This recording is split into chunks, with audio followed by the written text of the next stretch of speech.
এখন কোন ধানাই পাড়াই মানি না। হাসিনা তাড়িয়েছে, যদি ফেসিবাদ আপনারা কায়েম করেন আপনাদেরকেও জনগণ তাড়াবে। দেশ থেকে ফেসিবাদ, দেশ থেকে চাঁদাবাজ, দেশ থেকে দুর্নীতিবাজ, দেশ থেকে দুঃশাসন দূর না হওয়া পর্যন্ত আমাদের লড়াই তীব্র থেকে তীব্রতর হবে ইনশাআল্লাহ। ভালোই ভালোই আপনারা মেনে নিন, যদি না মানেন তাহলে ইনশাআল্লাহ তাআলা লাজিম এই দেশের মানুষ জীবন দিয়ে পঙ্গুত্ব বরণ করে গুলি খেয়ে শিখে নিয়েছে মুক্তির পথে কিভাবে হাঁটতে হয়। আসসালামু আলাইকুম ওয়া রাহমাতুল্লাহ। প্রিয় সিলেটবাসী, কেমন আছেন আপনারা? আলহামদুলিল্লাহ রাব্বিল আলামিন ওয়াসসালাতু ওয়াসসালামু আলা রাসূলিহিল কারীম ওয়া আলা আলিহি ওয়া সাহবিহি ওয়া আহলি বাইতি আজমাইন। 11 দলীয় ঐক্য আয়োজিত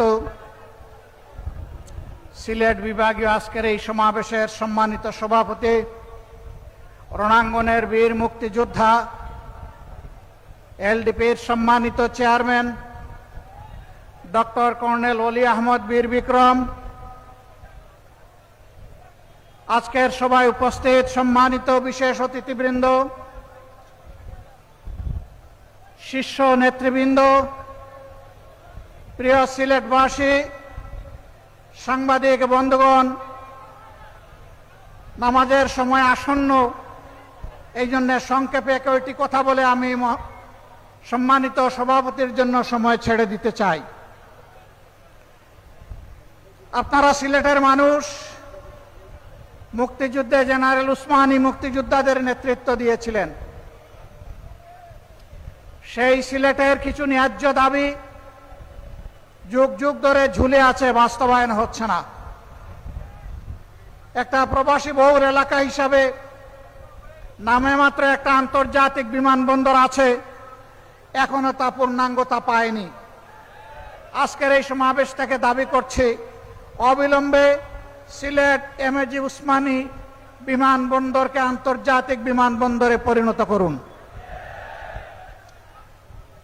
আজকে এখানে দাঁড়িয়ে রাশেদ প্রধান বলে গেলেন ঢাকা থেকে ভালোই রওনা করেছিলেন, কিন্তু আস্তে আস্তে অসুস্থ হয়ে গেছেন।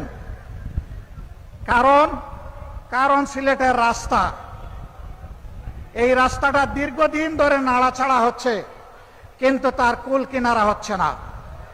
আমরা মহান জাতীয় সংসদে বলেছি, সমুদ্রের ঢেউ উপলব্ধি করার জন্য বঙ্গোপসাগরে যাওয়ার দরকার নাই, ঢাকা থেকে সিলেট আসলেই তা বোঝা যাবে। আমরা চাই অবিলম্বে 6 লাইনের এই রাস্তা সম্পন্ন করে জনগণকে স্বস্তি দেওয়া হোক। সম্মানিত এলাকাবাসী, দীর্ঘদিনের দাবি ছিল এখানে ইঞ্জিনিয়ারিং ইউনিভার্সিটি হবে। কলেজটি কুড়িয়ে কুড়িয়ে চলছে কেন? এইটাকে ইউনিভার্সিটিতে রূপান্তরিত করে প্রাণ দেওয়া হোক। মেডিকেল বিশ্ববিদ্যালয় নামে মাত্র একটা ঘর আর একজন ভিসি, এর বাইরে তেমন কার্যক্রম পরিলক্ষিত হচ্ছে না। অবিলম্বে এটাকে পূর্ণাঙ্গতায় রূপ দেওয়া হোক। আর অনেক দাবি সিলেটবাসীর আছে, তবে আমরা জানি না কার কাছে এই দাবি পেশ করছি, আদৌ তারা এই দাবি বাস্তবায়ন করবে কিনা আমরা তা জানি না। যেহেতু তারা সরকারে আছেন, এই জন্য দাবি পেশ করে গেলাম। আমরা কথা দিয়ে গেলাম, আল্লাহ তাআলা যদি আমাদেরকে কোনোদিন এই দেশ পরিচালনার সুযোগ দেন, এই 11 দলকে, ইনশাল্লাহ আপনাদের দাবি আমরা অক্ষরে অক্ষরে বাস্তবায়ন করব। প্রিয় সিলেটবাসী, শুনেছেন যে আজকের এই বিভাগীয় সমাবেশ আমাদের শেষ সমাবেশ। সারা বাংলাদেশ আমরা ঘুরেছি, মানুষের একই দাবি, গণভোটের গণরায় বাস্তবায়ন করতে হবে। আপনারা উভয়ে ভোট চেয়েছেন, সরকারি দল ভোট চেয়েছেন, বিরোধী দল ভোট চেয়েছেন, আমাদেরকে হা ভোট দিতে বলেছেন, আমরা হা ভোট বিজয়ী করে দিয়েছি। এখন আমাদের হা ভোটের বাস্তবায়ন দেখতে চাই। এখন কোন ধানাই পাড়াই মানি না। সম্মানিত বন্ধুগণ, আমাদের কথা সাফ, জনগণ পরিবর্তনের জন্য, সংস্কারের জন্য গণভোটে হা বলেছে। 70% মানুষ হা বলেছে। গণভোটকে আমরা অপমান করতে দেব না। ইনশাআল্লাহ গণভোটের গণরায় বাস্তবায়ন করেই আমাদের আন্দোলন ইনশাআল্লাহ সফলতার দ্বার প্রান্তে পৌঁছবে। বাংলাদেশে আমরা আর কোনো ফেসিবাদ চাই না। আমরা দুঃখের সাথে বলতে বাধ্য হচ্ছি,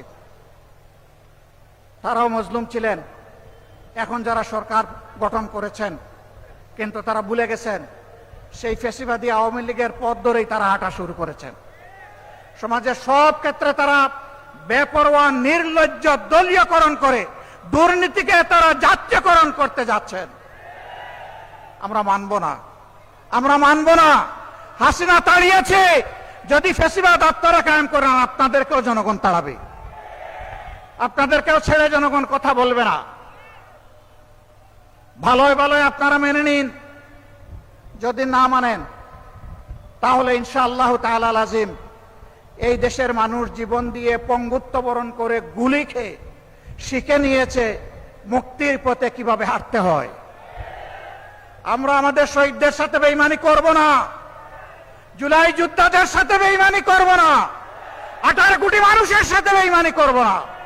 আমরা কথা রাখবো ইনশাআল্লাহ, জীবন দিয়ে হলেও লড়াই করে কথা রাখবো ইনশাআল্লাহ। সেই লড়াই সিলেটবাসী আপনারা সাথে থাকবেন, থাকবেন সত্যি? আলহামদুলিল্লাহ, সেই লড়াইয়ের জন্য প্রস্তুত হন। ডাকার জন্য ডাক আসবে, গড়ে গড়ে সেই লড়াইয়ের দুর্গ গড়ে তুলতে হবে। দেশ থেকে ফেসিবাদ, দেশ থেকে চাঁদাবাজ, দেশ থেকে দুর্নীতিবাজ, দেশ থেকে দুঃশাসন দূর না হওয়া পর্যন্ত আমাদের লড়াই তীব্র থেকে তীব্রতর হবে ইনশাআল্লাহ। আমরা থামব না, মুক্তির মঞ্জিলে এই আন্দোলন না পৌঁছা পর্যন্ত ইনশাআল্লাহ আমরা থামব না। আমি জাতীয় নেতৃবৃন্দকে সিলেটবাসীর পক্ষ থেকে আন্তরিক ধন্যবাদ এবং কৃতজ্ঞতা জানাচ্ছি। তারা মূল্যবান সময় কোরবানি স্বীকার করে এখানে এসেছেন, তারা অনুপ্রাণিত করেছেন সিলেটবাসীকে, তারা উদ্বুদ্ধ করেছেন, তারা কথা দিয়েছেন জনগণের দাবি আদায় না হওয়া পর্যন্ত আমাদের লড়াই ঐক্যবদ্ধভাবে চলবে। আপনাদের সবাইকে মোবারকবাদ। সভাপতির বক্তব্য শুনে সবাই যাবেন, এর আগে যাবেন না। তিনি আমাদের মধ্যে বর্ষিয়ান রাজনীতিবিদ, সকলের চাইতে বয়োজ্যেষ্ঠ। তিনি দেখেছেন ব্রিটিশ আমল, দেখেছেন পাকিস্তান আমল, তিনি বাংলাদেশ আমলের রাজনীতির এক জীবন্ত ইতিহাস। তার কথা শুনে আপনারা যাবেন ইনশাআল্লাহ। আল্লাহ হাফেজ। বাংলাদেশ জিন্দাবাদ, 11 দলীয় ঐক্য জিন্দাবাদ। আসসালামু আলাইকুম ওয়া রাহমাতুল্লাহ। প্রবাসীদের জন্য নির্মাণ হচ্ছে দেশের প্রথম স্মার্ট সিটি, যেখানে থাকছে স্কুল, মসজিদ, হাসপাতাল, সুইমিং পুল, হেলিপ্যাড, পাঠাগার, জিম, সুপারমার্কেট, শিশু পার্ক সহ সকল নাগরিক সুবিধা। মাত্র 30 লাখ টাকা বিনিয়োগে মিলছে আকর্ষণীয় ফ্ল্যাট। প্লাটিনাম ইনভেস্টরদের জন্য ঢাকা বিমানবন্দরে ভিআইপি প্রোটোকল সুবিধা। বিস্তারিত জানতে যোগাযোগ করুন স্ক্রিনে দেয়া হোয়াটসঅ্যাপ অথবা ইমো নাম্বারে।